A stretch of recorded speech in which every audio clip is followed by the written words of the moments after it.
I'm Jen. Today on Who's at IU, we're talking to Dr. Koch from the Environmental Science Department.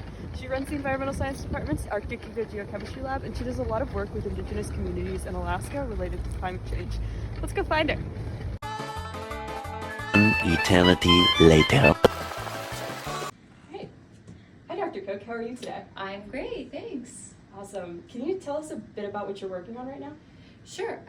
Well, in my lab, we are specifically focused on understanding how climate change is affecting the Arctic, and in particular focusing on Arctic marine ecosystems. And so there are a number of different organisms that live in the Arctic that have adapted and evolved to living with, on, or depending on the sea ice in some way. And so the Arctic is warming at a rate of at least 2 times faster than the rest of the planet. And so the changes that we're seeing happening there are significant and happening quickly.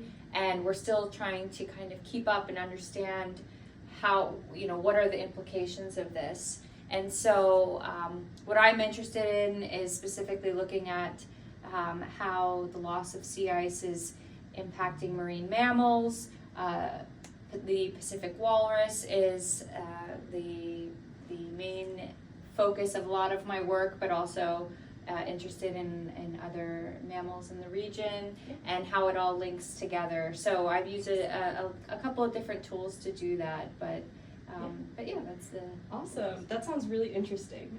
You also talk a bit about ethical approaches on your websites and everything. So I was wondering why working with Indigenous communities is so important to you and your work. Yeah, well, working in the Arctic specifically, and in Alaska, where a lot of my work has been focused, is that we are on traditional homelands of Indigenous peoples.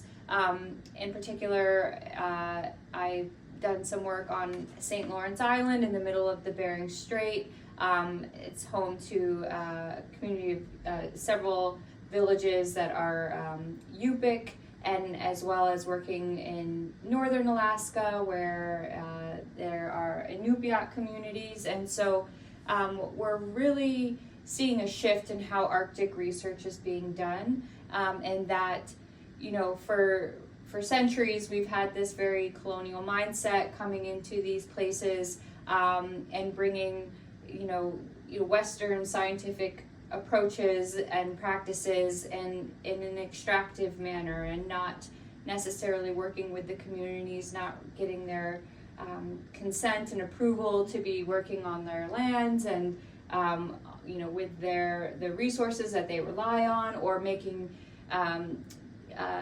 finding results that impact their way of life.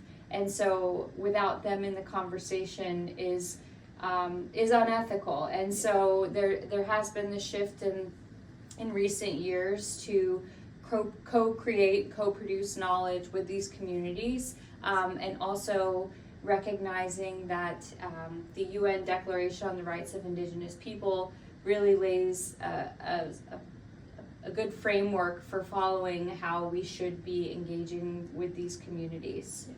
And can you tell us a bit about that framework and what the process of engaging with these communities looks like? Yeah, so the co-creation of knowledge is really dependent on building trust in relationships. That has to be the first step in the process. And so this is something that takes time. It's not something that you can decide, oh, I want to do this research project, and so I'm just going to go there and start doing that. Yeah.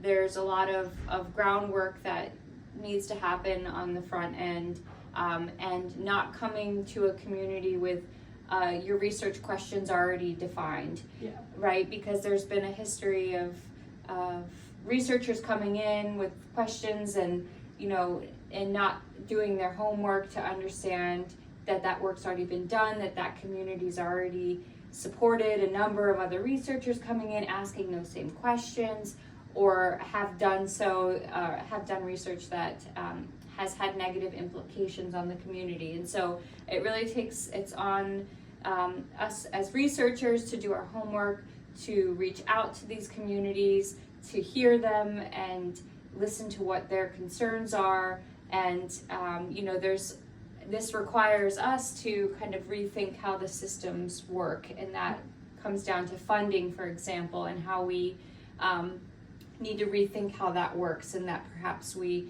can work with communities on the front end to get smaller planning grants, for example, so that we can productively use that time to build that trust, define those research questions, and address real societal needs, community concerns. And so again, it's a process that takes time, and it's something that we're trying to reshape as we move forward and kind of just change how Arctic research is done. Yeah, Dr. Koch, thank you so much.